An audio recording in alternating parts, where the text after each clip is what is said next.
Hai guys, assalamualaikum. Nah, di video kali ini aku akan membagikan dua resep bumbu dasar, yaitu bumbu dasar merah dan bumbu dasar putih ya. Bumbu dasar ini awet banget dan tahan sampai 1 bulan lebih. Jadi ini cocok banget buat kita yang mau masak itu makin simple, makin mudah dan gak ribet. Oke, sebelum kita lanjut ke resep, jangan lupa kalian tekan tombol subscribe-nya dulu ya. Nah, sekarang kita langsung aja ke cara pembuatannya.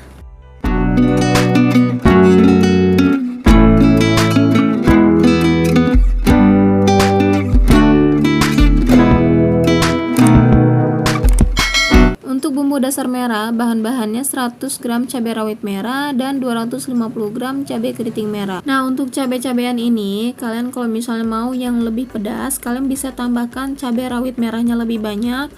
Dan untuk cabai keriting merahnya, kalian juga bisa mix dengan cabai merah besar ya. Jadi sesuaikan aja untuk cabainya. Untuk bawangnya, di sini ada 75 gram bawang putih dan 150 gram bawang merah ya.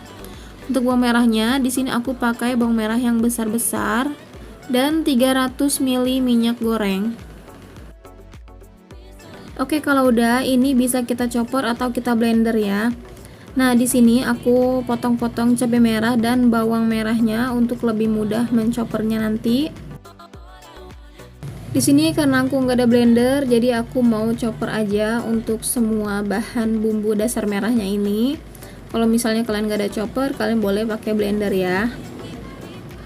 Kita masukin aja semua bawang merah, bawang putih, cabai, dan minyak gorengnya.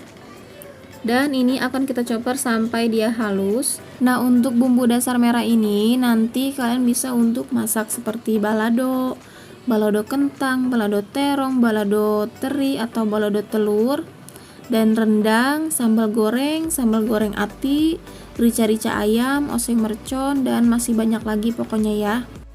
Oke, ini kita chopper sampai dia teksturnya halus.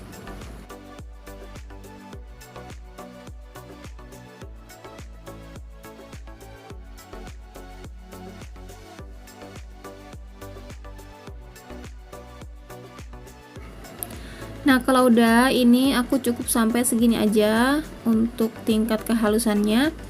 Ini mau aku sisihkan dulu dan selanjutnya aku akan menchopper untuk bumbu dasar putihnya ya.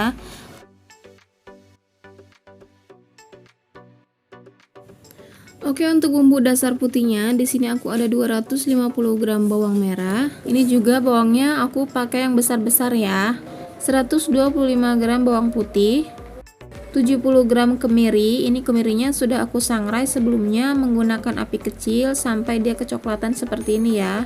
Dan terakhir 250 ml minyak goreng. Caranya masih sama dengan bumbu dasar merah tadi ya, jadi tetap kita chopper atau kita blender. Oh ya, untuk bawang-bawangan dan cabai-cabean tadi semuanya itu sudah aku cuci sebelumnya ya, jadi ini udah bersih. Nah, kalau untuk bumbu dasar putih ini, dia itu bisa nanti untuk masak misalnya seperti sayur lodeh, sayur bening, semur, gudeg, opor putih, dan lain-lain ya. Masih banyak lagi pokoknya.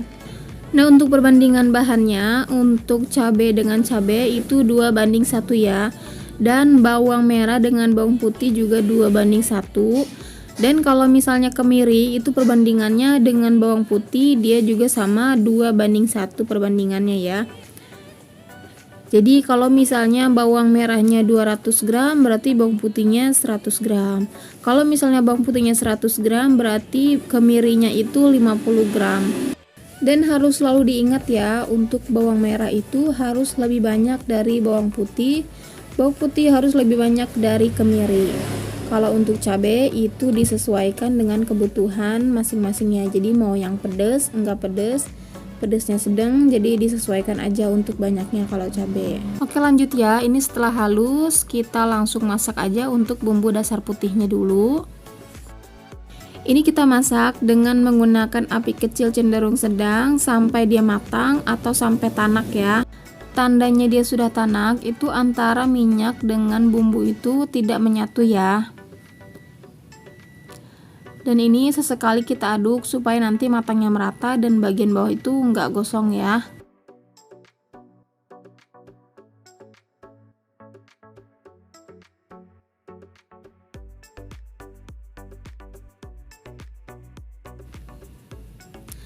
Nah, untuk bumbu dasar putihnya kurang lebih seperti ini, dia sudah tanak dan ini bisa kita matikan apinya. Selanjutnya untuk bumbu dasar merahnya langsung aja kita tuang. Ini aku pakai bekas wajan yang tadi kita pakai untuk memasak bumbu dasar putih ya. Dan gak aku cuci dulu, jadi langsung aja kita masukin bumbu dasar merahnya. Dan ini memasaknya hampir sama dengan bumbu dasar putih tadi ya, dengan menggunakan api kecil cenderung sedang sampai minyak dengan bumbu itu tidak menyatu atau sampai tanak ya. Oh ya, untuk dua bumbu dasar ini nggak usah kalian tambahkan garam ataupun penyedap rasa ya. Jadi ini cukup kita blender dan kita matangkan aja. Untuk penambahan garam dan penyedap rasa itu nanti kita tambahkan pada saat kalau mau kita masak ya. Nah, ini bumbu dasar merahnya juga sudah tanak. Ini tinggal kita matikan api dan kita tunggu sampai dingin. Dan ini dia hasilnya, bumbu dasar merah dan bumbu dasar putih yang kita buat tadi ya. Nah, setelah bumbu dasar merah dan bumbu dasar putih ini dingin, ini langsung aja kalian kemas di dalam toples atau di dalam jar seperti ini. Ini aku ada jar bekas selai gitu, jadi aku pakai aja. Jangan lupa ditutup rapat dan simpan di dalam chiller kulkas. Ini udah pasti awet dan tahan sampai 1 bulan lebih. Nah, untuk cara penggunaannya, misalnya kalian mau masak balado, ini kalian tinggal ambil 3-4 sendok makan bumbu dasar merah, lalu kalian beri irisan tomat dan beri garam dan penyedap rasa ya. Untuk bumbu dasar putihnya, misalnya kalian mau buat nasi goreng, kalian tinggal orak-arik telur, lalu kalian tambahkan bumbu dasar putih secukupnya. Dan kalau misalnya kalian mau nasi goreng yang pedas, tinggal kalian tambahkan bumbu dasar merahnya juga secukupnya. Jadi di mix ya. Lalu kalian bisa tambahkan nasinya, beri garam, lada bubuk dan penyedap rasa sesuai selera ya. Oke, kurang lebih seperti itu ya. Terima kasih sudah menonton video aku. Semoga bermanfaat. Dan buat kalian yang belum subscribe, jangan lupa di subscribe dulu. Sampai ketemu lagi di videoku berikutnya. Wassalamualaikum.